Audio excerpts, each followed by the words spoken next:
Bonjour à tous et à toutes. Bienvenue à ce nouveau point presse du ministère des Armées. Nous commencerons avec les agendas de M. Sébastien Lecornu, ministre des Armées, et de Mme Patricia Mirallès, secrétaire d'État chargée des anciens combattants et de la mémoire. Nous ferons ensuite un point sur les actualités du ministère des Armées. Le focus thématique sera consacré au commandement Terre-Europe. Et créé au mois d'octobre, ce commandement Terre-Europe, CTE, dépend du commandement des forces terrestres basées à Lille. Et le général Bertrand Toujouz, commandant pour l'Europe et commandant de la force et les opérations terrestres de l'armée de terre, présentera les enjeux de la création de cet état-major. Ancien général commandant les forces spéciales, c'est le premier général à occuper ces nouvelles fonctions. Nous ferons enfin un point sur les opérations militaires françaises en cours avec le colonel Pierre Godillère, porte-parole de l'état-major. Donc je commence avec l'agenda de Sébastien Lecornu. Mardi 7 octobre, le ministre était à l'hôtel de la Marine pour remettre des décorations à 9 marins méritants et la croix de la valeur militaire au commandant Trépel, en récompense à un engagement essentiel, permanent et discret qui assure la sécurité de la France. Il s'est ensuite rendu à l'Assemblée nationale pour l'examen des crédits de la mission de défense du projet de loi de finances pour 2024. Hier, Sébastien Lecornu a participé au traditionnel Conseil des ministres et aux questions au gouvernement au Sénat. Je passe maintenant à l'agenda de Mme Patricia Mirallès. Aujourd'hui, Patricia Mirallès se rend en Haute-Marne. Elle représente le président de la République pour les commémorations annuelles de la mort du général de Gaulle à Colombey-les-Deux-Églises. Et demain, vendredi, la secrétaire d'État visitera le mémorial franco-britannique et le centre d'accueil et d'interprétation à Thiepval, dans les Hauts-de-France. Elle se rendra ensuite dans le Pas-de-Calais, au centre d'histoire du mémorial 14-18 de Notre-Dame de Lorette. Samedi 11 novembre, Patricia Mirallès présidera la cérémonie de centenaire de la Flamme du souvenir à Paris, à 18h. À cette occasion, une cérémonie spéciale de ravivage de flammes se tiendra sous l'Arc de Triomphe. Une projection sur les façades de l'Arc de Triomphe viendra retracer les 100 ans d'histoire de la flamme et sera suivie d'un défilé de porte-drapeaux et de jeunes. Le public est convié à assister à cette cérémonie populaire depuis la Flamme Zone, qui sera dédiée sur les Champs-Élysées.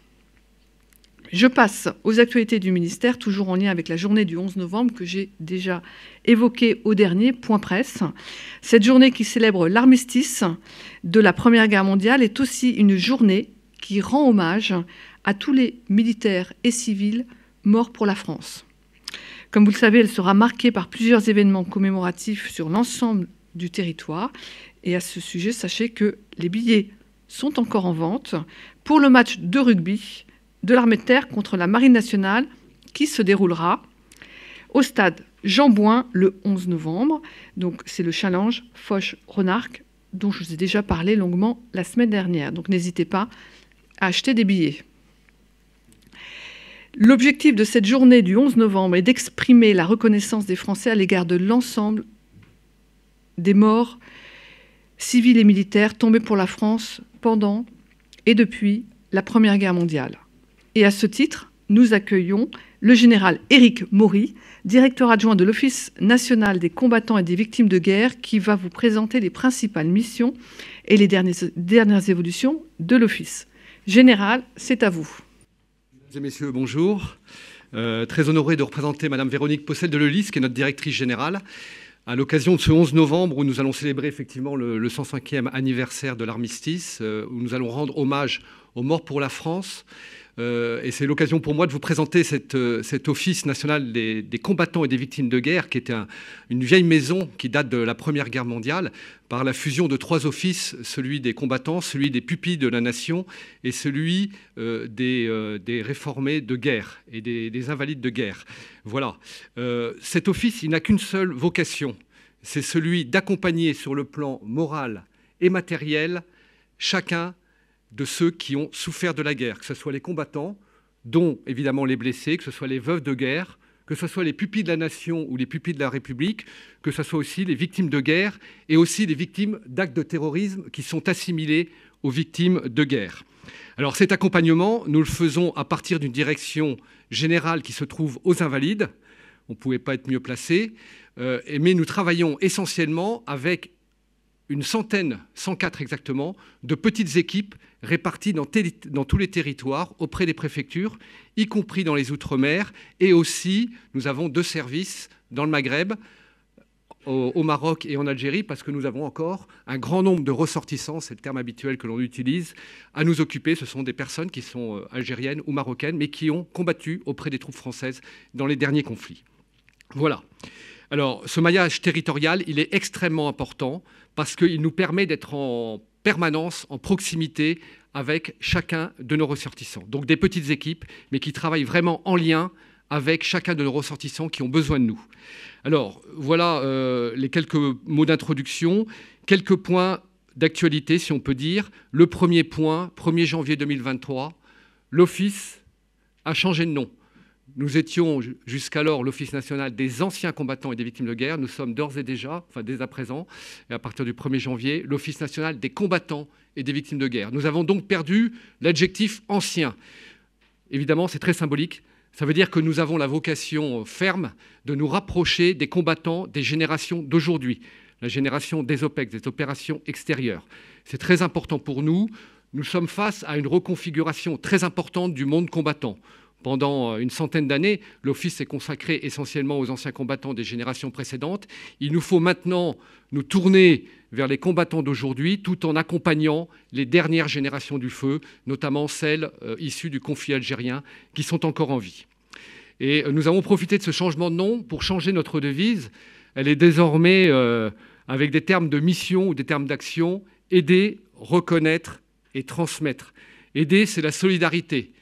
Nous accompagnons évidemment avec des aides sociales, avec quand même un budget important de 25 millions d'euros voté chaque année par la représentation nationale. Nous accompagnons nos ressortissants qui sont les plus démunis. Reconnaître, c'est la reconnaissance et la réparation, c'est-à-dire la délivrance des cartes et des titres, comme la carte du combattant, comme le titre de reconnaissance de la nation, et aussi la délivrance ou l'attribution de mentions. La mention « Mort pour la France », on en a parlé, on en parlera à l'occasion du 11 novembre, puisque nous allons célébrer tous les morts pour la France. La mention « Mort pour le service de la nation » et la mention, toute récente, « Mort pour le service de la République ». S'il y a des questions sur, je ne sais pas si on aura le temps de répondre à quelques questions, mais sur la différence entre ces mentions, je suis prêt évidemment à intervenir. Voilà. Et puis le dernier verbe d'action, de mission, c'est transmettre. Transmettre la mémoire. C'est en fait l'accompagnement moral que l'on doit à tous ceux qui ont combattu ou qui ont souffert pour notre pays, pour que notre pays soit libre. Et nous agissons en gros dans 2 domaines. La mémoire de Pierre, il s'agit de rénover, de valoriser les nécropoles qui sont à notre charge, dont nous avons la gestion, les 285 nécropoles nationales, les quelques 2000 carrés militaires qui sont répartis dans les cimetières communaux et les 10 hauts lieux de la mémoire nationale. Nous avons aussi la responsabilité de 10 hauts lieux de la mémoire nationale, par exemple le Mont-Valérien, par exemple la prison de Montluc, par exemple le camp de concentration du Struthof à côté de Strasbourg. Voilà. Et puis la mémoire des hommes, le témoignage, la transmission auprès des plus jeunes, les actions pédagogiques en lien avec l'éducation nationale. Voilà pour ce premier point. Le deuxième point d'actualité, toujours le 1er janvier, l'œuvre nationale du Bleuet de France, voilà, dont certains portent l'insigne parmi vous, a changé de statut. Depuis 1991, c'était l'Office qui s'en occupait, qui en assurait la gestion. Depuis le 1er janvier 2023, cette œuvre nationale est devenue un fonds de dotation, donc un organisme tout à fait privé, avec son conseil d'administration, et donc s'est écarté, si vous voulez, de la tutelle de l'Office. Voilà. Vous connaissez sans doute cette belle histoire du Bleuet de France. En 1925, donc juste après la Première Guerre mondiale, la fille du directeur des Invalides de l'époque, et aussi une infirmière major, ont fait confectionner par les Invalides des petites fleurs en papier qu'ils transmettaient aux passants en échange d'un don. Et cet esprit demeure, cet esprit, ou plutôt ce symbole de la générosité du public vis-à-vis des Invalides demeure, et c'est pour ça que tout au moment des grands événements, le 11 novembre, bien sûr, le 8 mai, le 14 juillet et le 11 mars, journée dédiée aux victimes d'actes de terrorisme, nous organisons des collectes en France. Nous sommes en pleine période de collecte au profit du Bleuet de France. Mais ce Bleuet, cette œuvre, devait se moderniser. C'est pour ça que nous avons confié maintenant la gestion à un fonds de dotation, et notamment nous allons développer une politique de mécénat qui nous permettra de rapporter beaucoup plus d'argent que les simples collectes que nous organisions jusqu'à présent. J'en dis pas plus sur le Bleuet de France. Le troisième petit focus, c'est sur la loi du 23 février 2022 portant reconnaissance aux harkis et à leurs familles. L'Office national est aussi le guichet unique pour nous occuper de tous les rapatriés, dont les harkis. Il y a une loi de reconnaissance qui a été créée le 23 février de l'année précédente, en 2022. Elle consiste à accorder des indemnisations aux harkis qui ont vécu à l'issue de la guerre d'Algérie dans des camps ou dans des hameaux de forestage. Alors un petit chiffre, 12 000 dossiers ont déjà été instruits pour une somme, pour un montant global de 78 millions d'euros jusqu'à présent.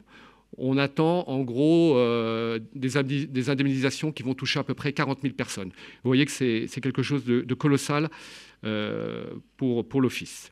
Et puis, dernier point que je voudrais aborder, depuis l'été 2023, l'Office national des combattants et des victimes de guerre contribue à la gouvernance d'un programme de réhabilitation psychosociale qui s'appelle Athos, du nom du mousquetaire qui lui-même était blessé psychique, qui consiste à accueillir dans des maisons les blessés psychiques des armées de façon à leur réapprendre à vivre en société et de façon à leur permettre, le cas échéant, de retrouver un travail. Jusqu'à présent, nous avons 4 maisons implantées sur le territoire national. L'ambition, c'est d'en créer une dizaine, y compris 1 à 2 outre-mer. L'Office contribue à la gouvernance de ce dispositif en lien avec l'Institut de gestion sociale des armées.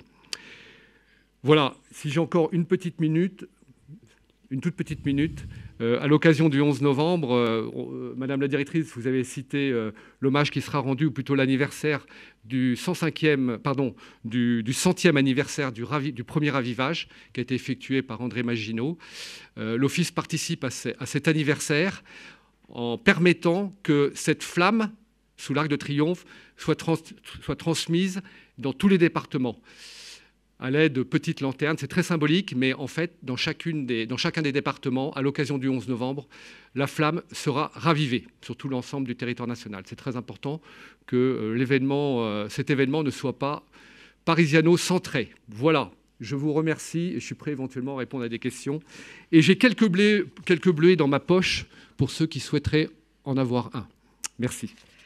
Merci beaucoup, Général. Je continue avec les actualités et si vous avez des questions après, bien sûr, je vous redonnerai la parole pour que vous puissiez répondre. Sachez déjà que le Bleuet de France navigue actuellement en Atlantique, sur les côtes du Portugal, puisqu'il y a un équipage Bleuet de France 100% féminin qui participe à la Transat Jacques Vabre. Donc Charlotte Cormoul, Houle et Victoire de Florian concourent sur un monocoque de classe 40. Je vous rappelle également qu'à l'occasion du 11 novembre, le Bleuet est fortement mobilisé pour recueillir des dons, vous l'avez dit, afin d'aider les blessés physiques et psychiques à se reconstruire. Donc n'hésitez pas. Toujours en lien avec l'ONAC, je poursuis le point sur les actualités avec le coup d'envoi à Lyon de la tournée de l'artiste plasticien français Nicolas Dauban dans les 10 hauts lieux de mémoire nationale. Ces lieux, gérés et valorisés par l'ONAC VG, vont accueillir à tour de rôle en résidence l'artiste dans le cadre du projet aujourd'hui les 10 hauts lieux de la mémoire nationale. Donc Nicolas Dauban a démarré sa première résidence le 30 octobre à Lyon au sein du Mémorial national de la prison de Montluc pour y créer une œuvre unique. C'est la première étape d'un parcours où il créera une œuvre dans chacun des hauts lieux visités. Une visite, une œuvre. À terme, une exposition temporaire sera organisée sur un site parisien emblématique en 2025. Je passe maintenant à un exercice à venir à partir du 13 novembre, l'exercice interarmée Coubertin 2023. Cet exercice annuel est un des jalons de la préparation des armées à la sécurisation des Jeux olympiques et paralympiques 2024. Et Coubertin de 23 se tiendra du 13 au 24 novembre et réunira plus de 200 participants issus de toutes les armées, directions et services interarmées. À cette occasion, les armées mettront en œuvre leur savoir-faire spécifique en appui des forces de sécurité intérieure, les dispositifs de sécurité maritime et aérienne, la lutte anti-drone ou encore les capacités NRBC ou cynotechniques par exemple. L'exercice entraînera plus particulièrement des postes de commandement situés à Saint-Germain-en-Laye et Marseille pour un scénario conçu pour mettre sous tension les acteurs et tester la coordination interministérielle. Autre entraînement à venir, l'exercice franco-belge Celtic Uprise. Cet exercice binational s'inscrit dans le cadre du partenariat stratégique entre la Belgique et la France via le contrat CAMO pour capacité motorisée signé en 2018. Cet accord de coopération prévoit le rééquipement des unités de manœuvre de l'armée belge par l'acquisition de matériel du programme Scorpion. Placé sous le commandement de la brigade motorisée belge Celtic Uprise, aura lieu aux Pays-Bas, puis dans la région nord de la Belgique, du 13 au 24 novembre. Côté français, l'exercice réunit 180 militaires issus de l'état-major de la 7e brigade blindée, du 152e régiment d'infanterie de Colmar, du 68e régiment d'artillerie d'Afrique et du 19e régiment de génie. L'objectif est de poursuivre l'interopérabilité déjà éprouvée lors de l'édition 2022 entre forces belges et forces françaises.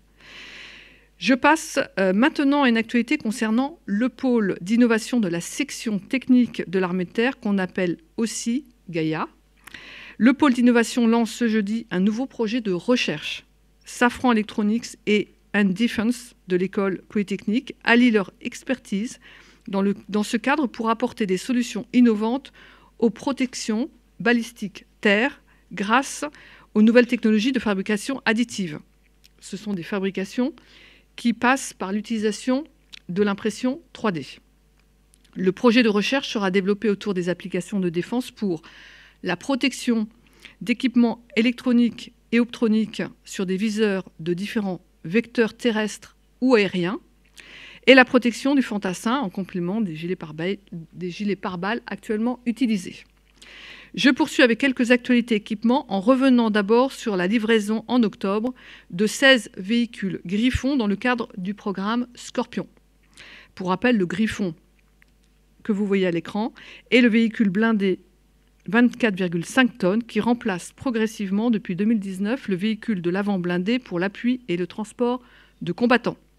Fortement protégé contre les tirs balistiques et les mines et engins explosifs improvisés, le Griffon peut atteindre 90 km/h et braquer dans un rayon de 7 mètres grâce à son train arrière directeur. Il est aussi mieux armé que son prédécesseur avec son tourlot téléopéré équipé d'une mitrailleuse de 12,7 ou 7,62 mm. Le véhicule met également l'accent sur l'ergonomie et le confort des combattants. Et la LPM prévoit que 887 Griffons soient livrés d'ici 2025. Fin octobre 2023, 533 Griffons ont déjà été livrés, 443 en version transport de troupes, 79 en version poste de commandement et 11 en version observation d'artillerie. Côté équipement, toujours, le lancement de la première phase du projet de corvette européenne. L'Organisation conjointe de coopération en matière d'armement a contractualisé le 24 octobre à Rome le lancement de la première phase du projet MMPC, Modulo and Multirole Patrol Corvette. La première phase de ce projet, d'une valeur de 87 millions d'euros, bénéficie de la pleine participation de la France, qui contribue au même niveau que l'Italie et l'Espagne, en complément du Fonds européen de défense et des autres nations coopérantes, comme la Grèce, le Danemark et la Norvège. L'objectif de ce projet européen, c'est la conception de corvettes de nouvelle génération, se déclinant en 2 versions, différenciées essentiellement par leur capacité d'élongation et modulables selon les besoins spécifiques des marines concernées. Ces navires pourront remplir un large panel de missions, surveillance de zones maritimes ou opérations en zone de conflit. Ils bénéficieront en particulier de l'intégration de nombreuses innovations et d'une forte modularité. Je termine avec la Marine nationale et le séminaire de la guerre navale qui se déroulera à Brest les 14 et 15 novembre. Cette 3e édition du séminaire est organisée par le Centre de combat naval, le C2N, et se déroulera au Centre d'instruction navale de Brest. Le séminaire s'adresse prioritairement aux équipages des unités et aux états-majors qui planifient et conduisent des opérations. Il doit permettre de faire émerger de nouvelles idées et tactiques qui contribueront à renforcer la position de la France en tant que puissance navale. Les échanges se feront autour du thème « La guerre augmentée, le combat naval dans le multimilieu, multichamp ». Pour rappel, le C2N a créé à l'été 2023, qui a été donc créé à l'été 2023, est placé sous l'autorité de l'amiral en charge des opérations aéronavales, ALOPS, et de la Force aéronautique de réaction rapide, FR Strike Force.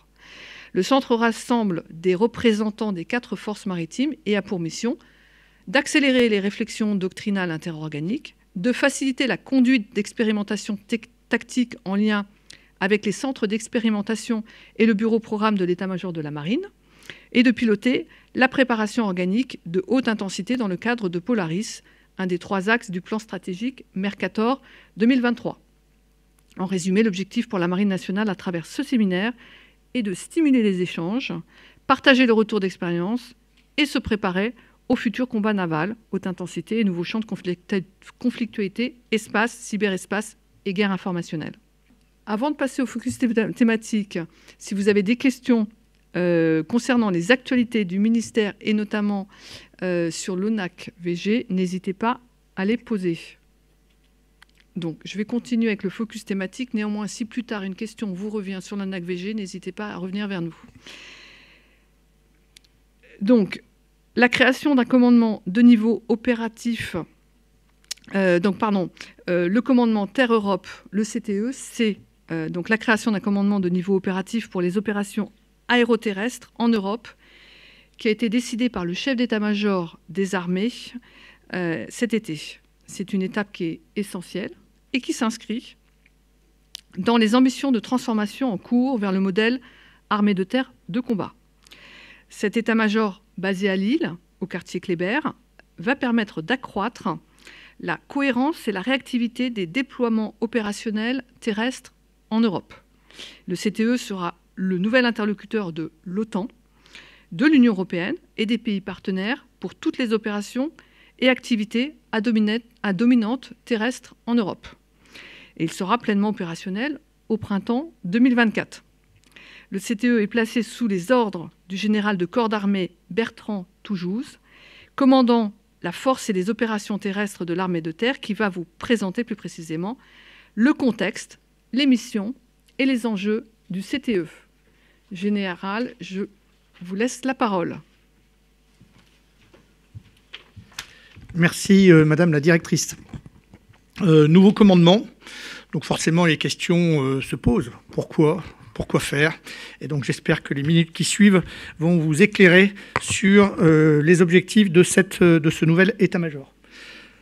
Une idée maîtresse à retenir et qui me paraît relativement simple, chacun suit l'actualité depuis 2 ans, la guerre est de retour en Europe. Donc lorsque vous faites face à des réalités de ce type-là, vous êtes obligé réellement de changer votre logiciel. Et donc l'objectif d'un commandement qui s'occupe principalement de ces sujets-là, c'est simplement de garantir que nous serons en mesure d'assumer toutes nos responsabilités. Et deuxième point, que nous aurons la capacité à faire face à tout type de scénario.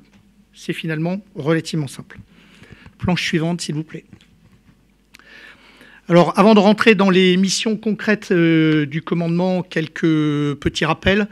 Dans la vision stratégique des armées qui a été travaillée et transmise par le chef d'état-major, il y a 4 pivots importants qui ont été mis en exergue et qui me paraissent importants. Il y a un premier pivot géographique. Aujourd'hui, l'armée de terre, par exemple, quitte le Niger et on a davantage de troupes déployées en Europe. Là aussi, on voit bien qu'on a une bascule qui est relativement simple. Dans le même temps, on est davantage présent dans l'Indo-Pacifique également qu'on n'avait pu l'être par le passé. Deuxième bascule, c'est la haute intensité. Haute intensité, là aussi, je pense que nous suivons tous l'actualité.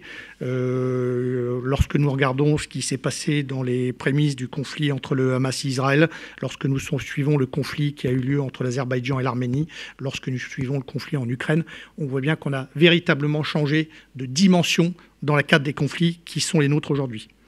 Les espaces communs, on a longtemps parlé de terre, mer, air. Aujourd'hui, évidemment, toutes ces conflictualités s'étendent au niveau spatial, au niveau cyber, au niveau de l'influence. Et donc, on a beaucoup élargi le champ de notre conflictualité. Voilà. Et territoire national, parce que plus que jamais, dans un environnement qui est chaotique et qui nous interpelle, les enjeux de cohésion nationale, de préparation de la nation, de résilience, d'industrie de guerre, etc., sont importants. Sur ce contexte-là, il faut que vous plaquiez également la matrice compétition, contestation, affrontement. C'est important parce qu'en fait, autrefois, jusqu'à présent, dans les gestions de crise, nous avons agi sur des pays ponctuels. Donc il y avait un grand pilotage politique des crises, résolution des Nations Unies, politique. Après, les choses se passaient dans un espace qui était quand même relativement défini. Voilà. Et ce qui fait que finalement, pendant toute cette période de gestion de crise, pour les armées et pour l'armée de terre, on a souvent déployé des états-majors adaptés à la zone et à la crise que l'on devait gérer. Aujourd'hui, quand vous êtes en matrice de compétition, contestation, affrontement, c'est permanent. C'est permanent et c'est dans des espaces qui sont gigantesques. Lorsque vous vous occupez de ce que fait la Russie, vous vous occupez de ce que fait la Russie dans l'espace, de ce qu'elle fait en Atlantique Nord, de ce qu'elle fait face aux pays baltes, de ce qu'elle fait en Ukraine, de ce qu'elle fait en mer Égée, en Méditerranée orientale, de ce qu'elle fait en Afrique, de ce qu'elle fait au sommet des BRICS. Voilà, donc vous avez des enjeux qui sont gigantesques. Vous pouvez appliquer la même matrice lorsque vous voulez vous occuper de ce que font les Chinois ou d'un certain nombre de pays. Voilà. Donc cette réalité-là, ça veut dire qu'il n'y a plus... Bon, comme chacun a bien compris, de période de paix, de période de guerre, vous êtes en permanence dans un espace mouvant où chacun se cherche. Compétition, quand c'est le niveau de problématique le plus limité. Assez vite, contestation. Et il est clair que ce que l'on voit sous nos yeux depuis 2 ans fait qu'aujourd'hui, il n'y a aucun doute qu'on est dans la matrice contestation tous les jours. Affrontement, c'est pas nous encore. Enfin, on voit bien qu'une fois que vous êtes dans la contestation, il faut être bon en contestation si vous ne voulez pas basculer à l'affrontement. Voilà. Dans cette matrice-là, vous avez un double mouvement. Le niveau de commandement central des opérations parisiens concernant la France, donc le CPCO, la sous-chefferie opération de l'état-major des armées, a besoin de remonter d'un cran pour s'occuper vraiment du panel stratégique de la conduite des opérations, puisqu'on voit bien que le challenge qui nous est posé est sur des champs beaucoup plus vastes que précédemment, et vous avez besoin de vous appuyer sur des grands commandements opérationnels qui assurent dans un large espace donné, face à une situation donnée ou à une menace donnée, une intégration beaucoup plus grande de votre capacité à générer les opérations. Alors, ce n'est pas complètement une nouveauté quand vous regardez le modèle de l'armée française, le modèle de la Marine nationale où vous avez 2 commandements, un pour la Méditerranée, un pour l'Atlantique, SECLAND, SECMED, correspond à cela. C'est vrai également du CDAOA pour l'armée de l'air. Ce n'était pas le cas pour l'armée de terre, puisqu'encore une fois, l'armée de terre, depuis 30 ans, était principalement investi en gestion de crise, donc des commandements lointains que l'on générait de manière ad hoc. Aujourd'hui, quand la guerre est en Europe, vous ne pouvez plus opérer de la même façon, donc commandement opératif terre. Planche suivante, s'il vous plaît. Donc, pour l'armée de terre, le changement de modèle est important. On part donc de gestion de crise au loin, sur lequel on avait des corps de bataille en volume extrêmement limité, face à des adversaires asymétriques, et sur lequel, en réalité, on maîtrisait une bonne partie des choix d'opérations que l'on faisait. C'est, pour reprendre les termes du SEMA, c'est le temps des guerres choisies. On a toujours le choix ou pas de s'occuper des affaires du monde au loin. C'est un choix. La communauté internationale avait décidé de le faire sur les 30 dernières années à des fins de stabilisation de beaucoup de choses. Mais voilà, c'était des guerres que l'on peut qualifier de choisies. Aujourd'hui, dans la nouvelle matrice, nous sommes face à des adversaires potentiels qui sont des gens à parité. Ce sont des gens qui sont capables de déployer un spectre de capacité infiniment plus large, dont le niveau de létalité est sans commune mesure avec ce que nous connaissons jusqu'à présent, de combiner les effets. Dans ce type de contexte, il y a beaucoup moins de place pour de l'action autonome. Vous êtes obligé d'agir très très largement en vous inscrivant dans des vastes coalitions, en reposant sur des alliés et des partenaires.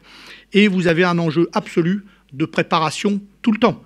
Parce que là, nous ne sommes plus dans des conflits choisis, mais nous pouvons être confrontés à un moment ou à un autre à des conflits subis. Et les conflits subis, il faut être le plus préparé possible en amont. Dans ce cadre-là, donc, l'armée de terre se transforme.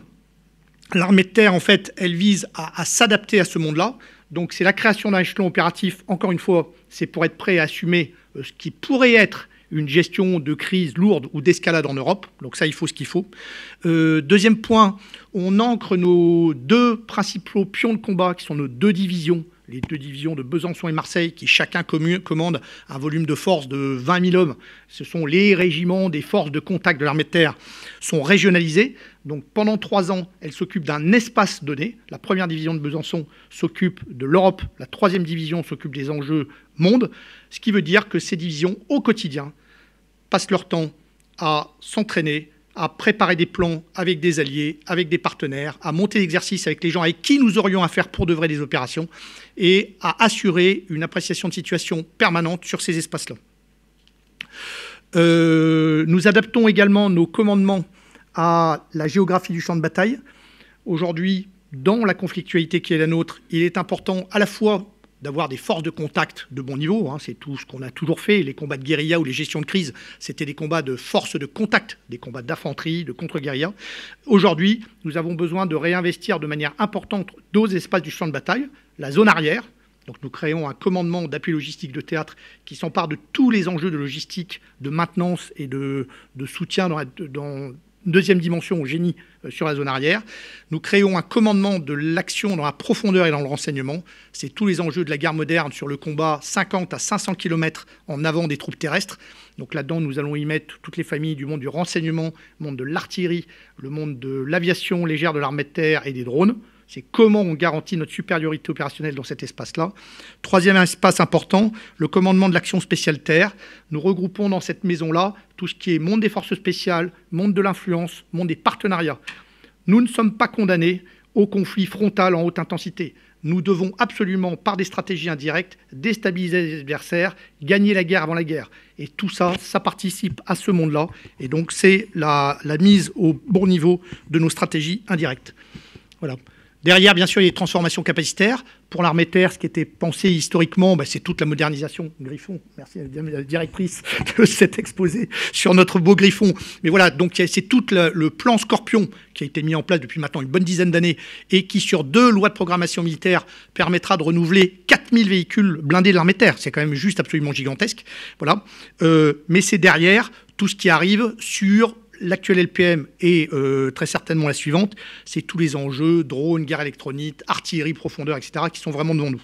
Enfin, déjà en cours, mais enfin, sur lesquels il va falloir continuer d'investir. Partenariat de combat, là aussi, demain, nous n'agisons plus seuls. Il faudra faire différemment de ce qu'on a fait jusqu'à présent. Planche suivante. Donc, un commandement de terre opératif pour l'Europe. Alors, est-ce que c'est une nouveauté? Non, pas tout à fait. En réalité, sous le boisseau, ça n'avait pas fait l'objet de grandes communications. Lors du déclenchement du conflit en Ukraine, au-delà de la conduite des générales des opérations faites au niveau stratégique ici avec le CPCO et pour l'armée de terre par ce que nous appelons le MOTER, 2 structures nouvelles avaient été créées, les 2 étant d'ailleurs localisées à Lille. Voilà. Le premier, c'est ce qu'on appelle un PCNCC, en anglais National Contingent Commander. C'est lorsque vous êtes en opération en coalition, vous avez toujours besoin d'un état-major qui garantit que vous êtes capable de conduire tout ce qui relève de vos propres responsabilités. L'OTAN, l'Union européenne, et quand vous êtes en coalition, personne ne vous amène votre logistique, vos transmissions, etc. Enfin, il y a toute une part du sujet que vous êtes obligé d'assumer seul, toute votre maintenance industrielle, etc. Voilà. Donc ça, ce PC-là, il a été monté au printemps 2022, donc juste après le déclenchement de la guerre, et il a été établi à Lille, dans le quartier que j'occupe actuellement. Voilà. Donc on a déjà monté cette première structure qui permettait d'intégrer toutes les directions et services, tout le monde de la logistique, permettant d'appuyer une possible montée en puissance face à l'Est si on avait eu besoin. Deuxième autre PC qui a été monté, toujours à Lille, CO-MEPAT, donc Centre des opérations, montée en puissance de l'armée de terre, qui est une cellule qui agrégeait tous les acteurs qui étaient capables de garantir Quand la guerre a explosé au printemps 22, on ne savait pas où est-ce qu'on allait. Est-ce qu'on est capable? Comment est-ce qu'on fait si on doit projeter une brigade ou une division à l'Est en protection et en réponse sur des scénarios OTAN? Voilà, donc ce centre opération a également été mis en place à Lille. Et donc, ce commandement Terre Europe, aujourd'hui, on peut dire qu'il reprend, il allège une partie des tâches qui étaient gérées jusqu'à présent au niveau stratégique par le CPCO et le MOTR, parce que, encore une fois, dans le contexte actuel, il faut qu'il soit concentré davantage sur le niveau stratégique. Et donc, il y a une part de tâches qui sont déléguées. Première partie de la mission du CTE. Deuxième point, on intègre ce qu'était le PC de NCC déjà installé à Lille et le centre des opérations de montée en puissance de l'armée terre qui était également à Lille. Voilà, donc on intègre tout ça pour mettre sur les fonds baptismaux ce CTE. Alors, quelles sont les missions? 3 à retenir. La première, c'est donc bien le commandement quotidien des forces. Lorsque vous avez des forces en Roumanie, en Estonie ou ailleurs, il est illusoire de penser, parce que vous les avez mis dans une structure OTAN ou que vous les avez collés à des structures d'un pays national, que cette structure-là va gérer toutes vos affaires. C'est totalement illusoire. Donc vous avez un commandement au quotidien de ces opérations que vous devez appuyer.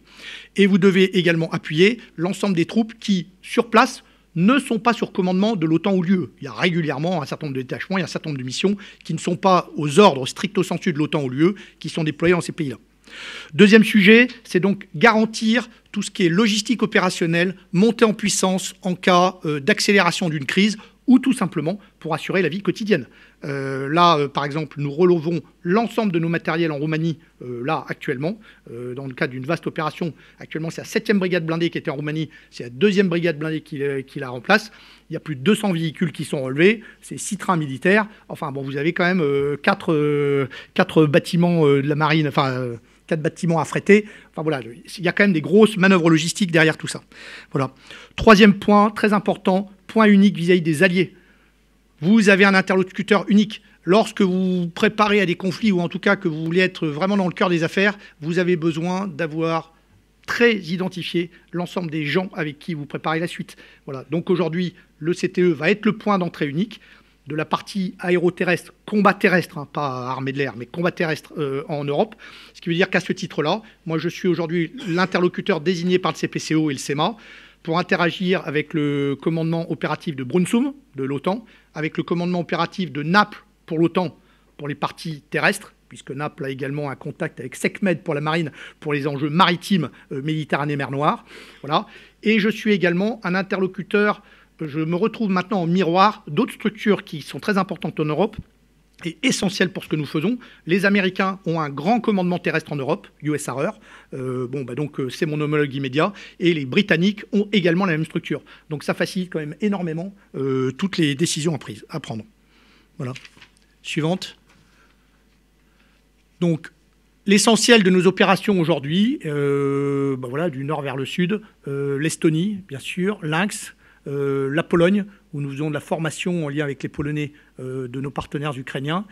Nous avons la mission Aigle en Roumanie, la mission Altea en Bosnie.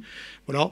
Et encore une fois, tout ce qui se passe entre la métropole et là est placé sous le commandement du commandement Terre Europe, y compris tous les déploiements ponctuels au titre de grands exercices. Il y a des grands exercices de manière extrêmement régulière à travers l'Europe. Ils seront donc commandés depuis le CTE, puisque aujourd'hui, vous comprenez bien que dans la matrice de dissuasion, défense de l'avant, qui est celle de l'OTAN et de tous les Européens face à l'Est aujourd'hui, tout est opération. Déployer un grand exercice avec 20 000 personnes, ce n'est pas neutre. C'est un signalement vis-à-vis de la Russie.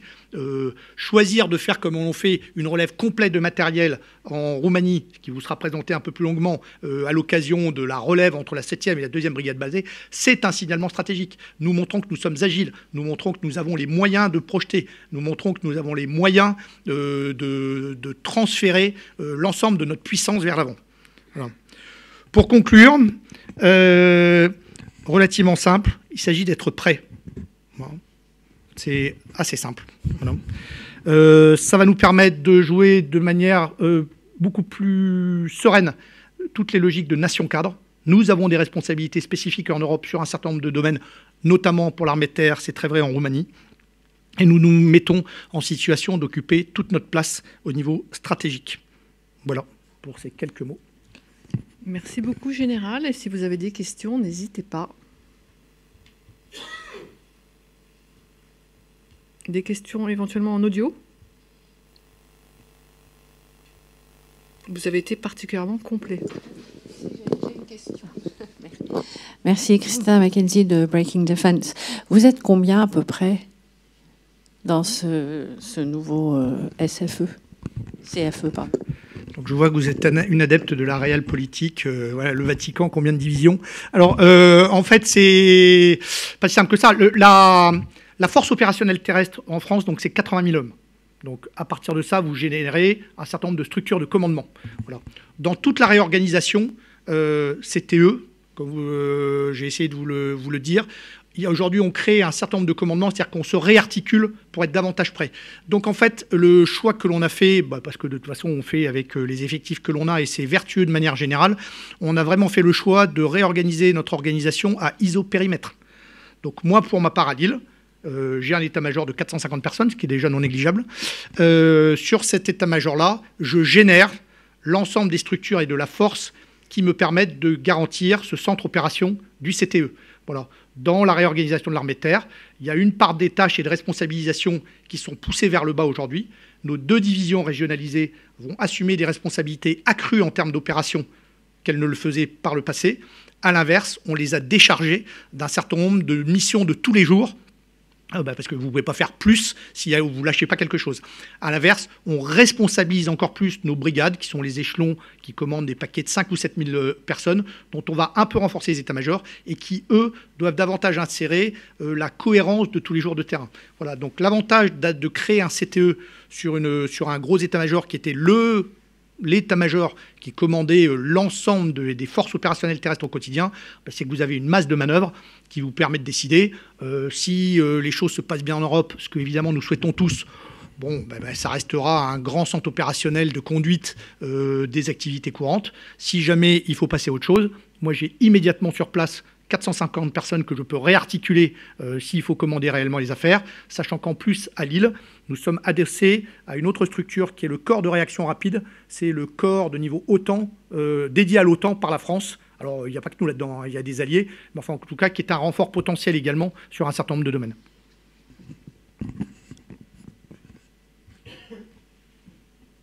D'autres questions?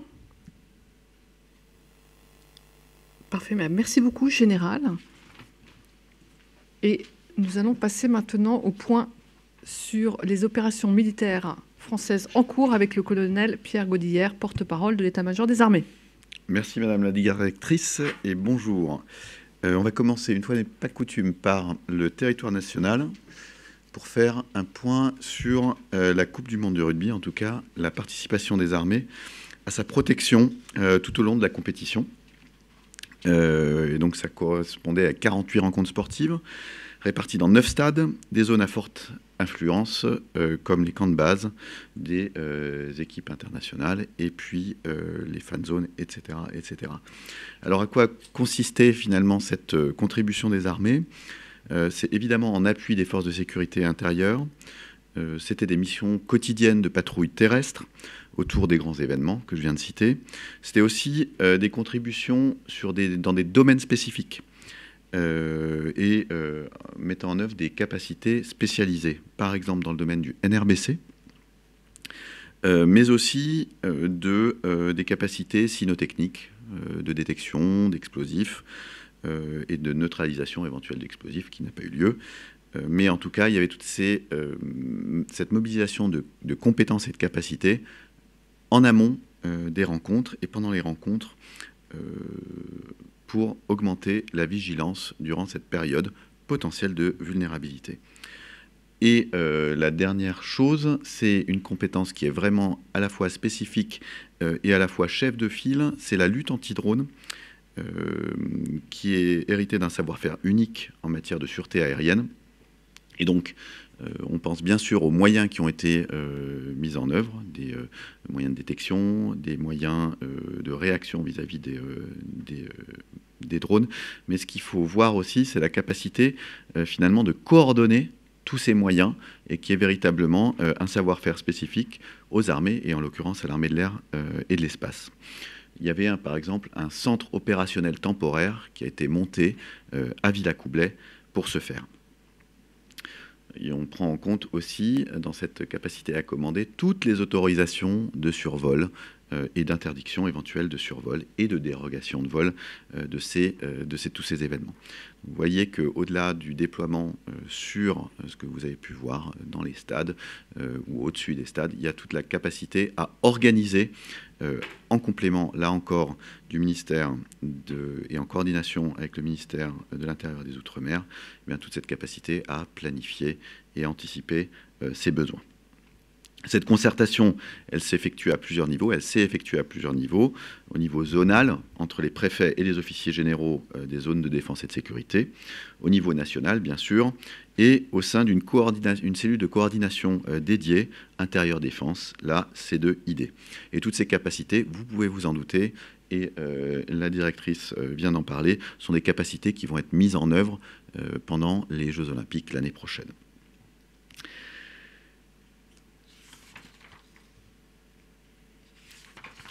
Alors, en Afrique, voilà, un point sur le désengagement des troupes françaises qui sont déployées et leur retour en France. Le désengagement des forces françaises déployées au Niger se poursuit en coordination avec les autorités nigériennes en bon ordre et en sécurité. Je vous rappelle que ces deux mots ont leur importance. Et que, conformément aux annonces du président de la République, les armées poursuivent la mise en œuvre de leur désengagement dans un tempo qui est cadré avant la fin de l'année 2023. Ainsi, vous avez pu voir, et on en avait parlé au dernier point presse, que les postes avancés de Tabaré, Barré et de Walam, dans la zone des 3 frontières, ont été rétrocédés aux forces armées nigériennes. Donc, il n'y a plus de troupes françaises ni de matériel français dans ces postes avancés, et que le hub logistique qui est constitué à Niamey fonctionne, et que tous les aéronefs de combat, par exemple, ont quitté le Niger, ont été rapatriés même, les hélicoptères d'attaque également, et qu'il reste 500 militaires français qui sont présents sur la BAP à l'heure où je vous parle et qui poursuivent cette opération logistique d'ampleur. Tous les matériels et personnels ont vocation à rentrer en France pour être réinsérés dans le cycle de préparation opérationnelle des armées.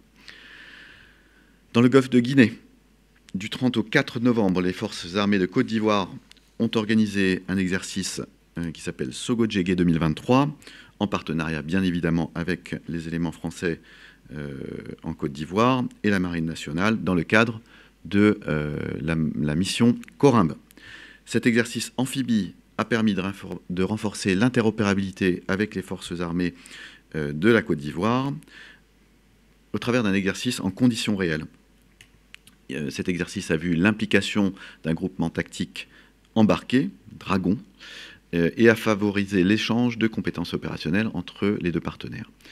Et donc là aussi, il y a eu donc cette matérialisation de l'exercice, mais en amont, une planification et la conduite à partir d'un état-major, en tout cas d'une capacité conjointe militaire ivoirienne et française, et qui planifie, donc conduit le débarquement d'une 50aine de véhicules, 5 hélicoptères et la réalisation de séquences de combat simulées. Sogo-Djégué démontre donc l'interopérabilité entre les forces ivoiriennes et françaises, concrétise le partenariat étroit liant nos armées et démontre leur capacité à agir de concert face à une crise ici simulée. Toujours dans le cadre de l'opération Corimbe, cette fois-ci pour la lutte contre les narcotrafics. Le 4 novembre, donc dès la fin de l'exercice Sogo-Djégué, le porte-hélicoptère amphibie Mistral a relocalisé un navire suspecté de transporter de la drogue grâce à un vol d'hélicoptère embarqué, avant d'être pisté à l'aide du drone qui est aussi embarqué à bord du Mistral. L'équipe de visite a par la suite procédé à une enquête de pavillon avant de réaliser une fouille complète du navire, et au total, c'est 885 kg de cocaïne qui ont été saisis et puis détruits à bord du Mistral. Cette saisie démontre la pertinence du dispositif Corimbe dans le golfe de Guinée afin de sécuriser les voies maritimes dans une région stratégique. On rebascule en Europe. et dans le cadre de la mission Lynx en Estonie. Le 29 octobre, l'Estonian Defence League et la compagnie d'infanterie légère française ont mené une campagne de tir missile au sein du camp de manœuvre de Sirgala, dans l'est de l'Estonie. Le 4 et 5 novembre, le Central Training Area du camp de Tapa a ensuite été le théâtre d'un exercice d'entraînement de tranchées entre les deux alliés, avec l'engagement de la compagnie légère d'infanterie française, du 1er régiment de chasseurs parachutistes et toujours l'EDL. Ces deux séquences ont permis aux soldats français et estoniens de perfectionner leur interopérabilité et de consolider leur savoir-faire technique et tactique. Le général Toujouz en parlait à l'instant. En Roumanie, vous avez vu qu'il y a une relève des contingents qui sont déployés au sein du bataillon dont la France est nation cadre. Eh bien, il y a donc une triple mission dans le cadre d'une opération qui s'appelle Notos: assurer la relève des matériels majeurs déployés en Roumanie, diversifier les modes et les voies d'acheminement en réalisant notamment pour la première fois une relève par la voie sud et donc par la voie maritime. Cette séquence démontre la crédibilité de l'OTAN dans sa capacité à projeter rapidement de grandes unités et de matériel majeur sur le flanc est de l'Europe. Et donc ça donne une résonance à ce que vous disiez, mon général. La première phase de cette opération a permis le mouvement de plus d'1 millier de soldats et la relève de plus de 200 véhicules, tout en garantissant le maintien de la capacité opérationnelle du bataillon multinational de la mission Aigle. Alors un petit peu de détails. À partir du port d'Alexandroupolis, un premier navire affrété chargé de véhicules militaires est actuellement en transit pour rallier le port militaire de Toulon. Cette opération tactique et logistique complexe s'est réalisée en parfaite coordination avec les services logistiques de l'Alliance, les forces armées grecques et les armées françaises.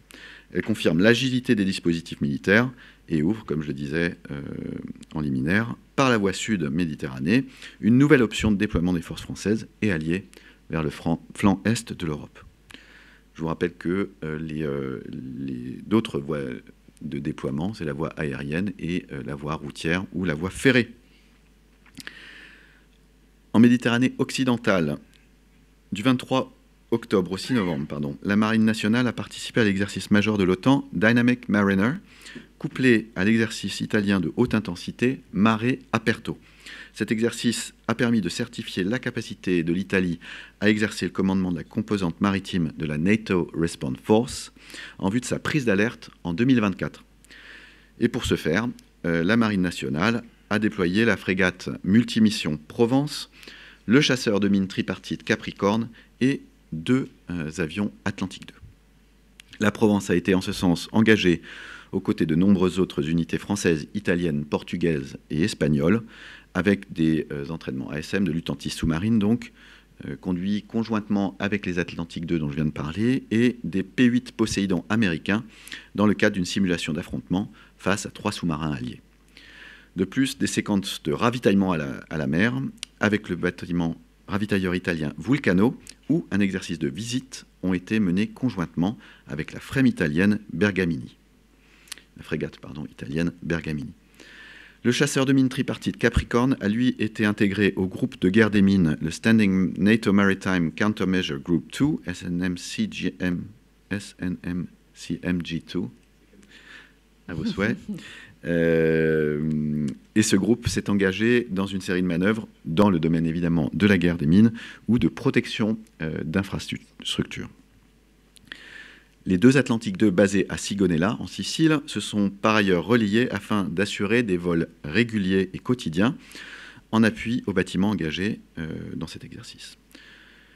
Et donc toute cette séquence permet d'affiner la coopération entre tous les alliés et d'entretenir, là encore, le haut niveau d'interopérabilité technique et tactique des relations militaires franco-italiennes.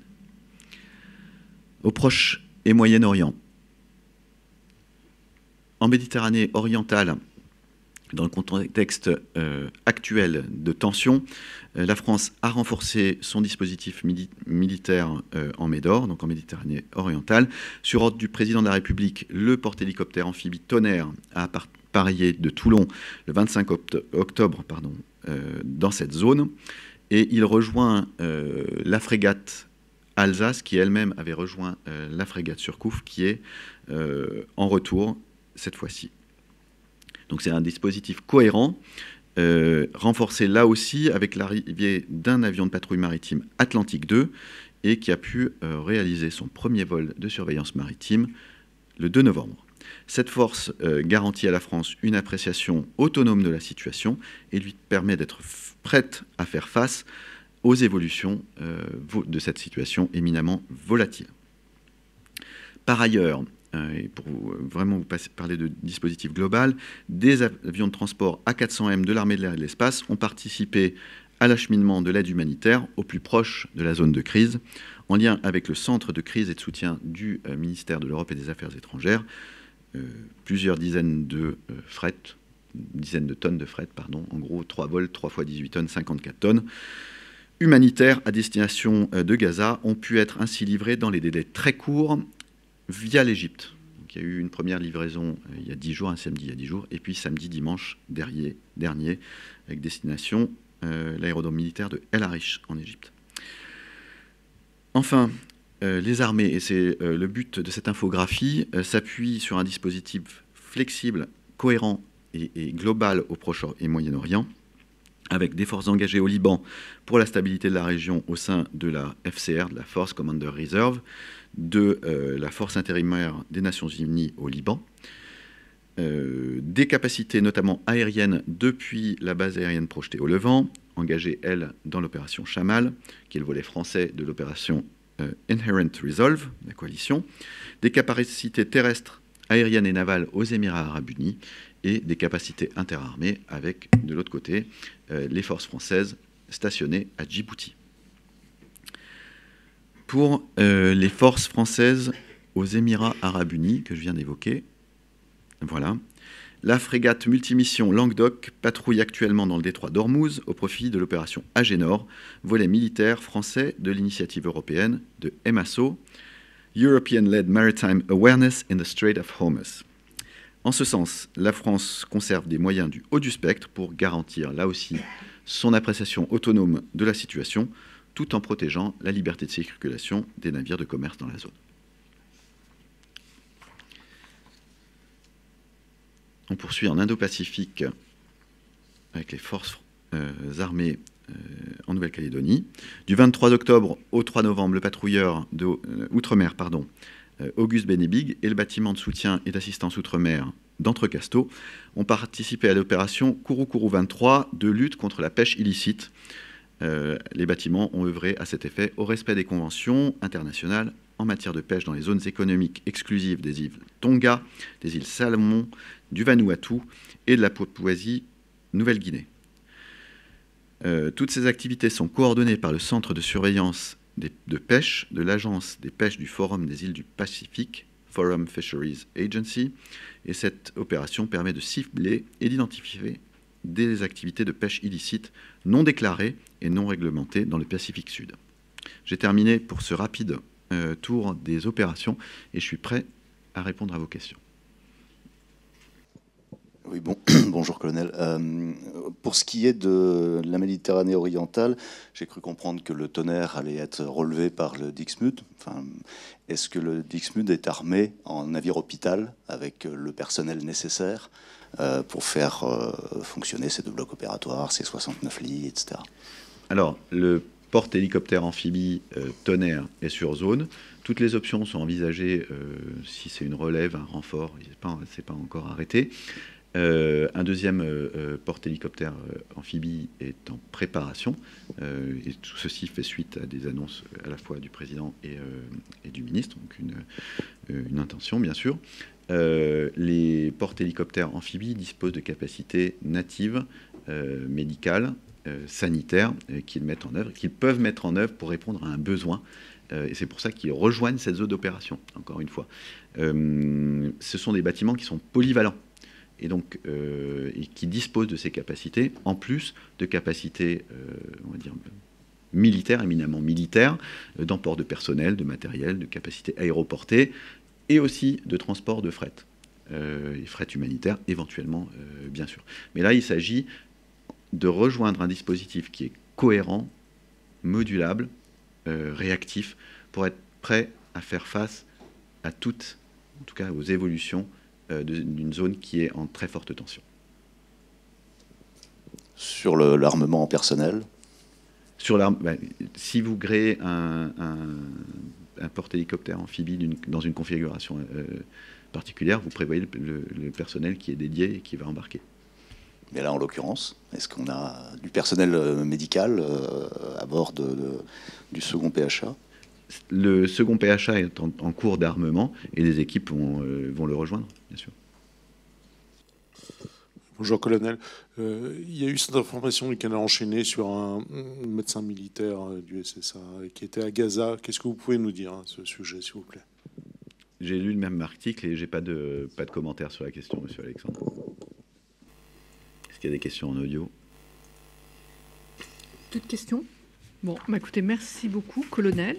Merci à tous d'être venus aujourd'hui et nous vous donnons rendez-vous la semaine prochaine, jeudi 16 novembre, au musée de la Marine qui va réouvrir ses portes le 17. Je vous souhaite une très très bonne journée et une bonne fin de semaine.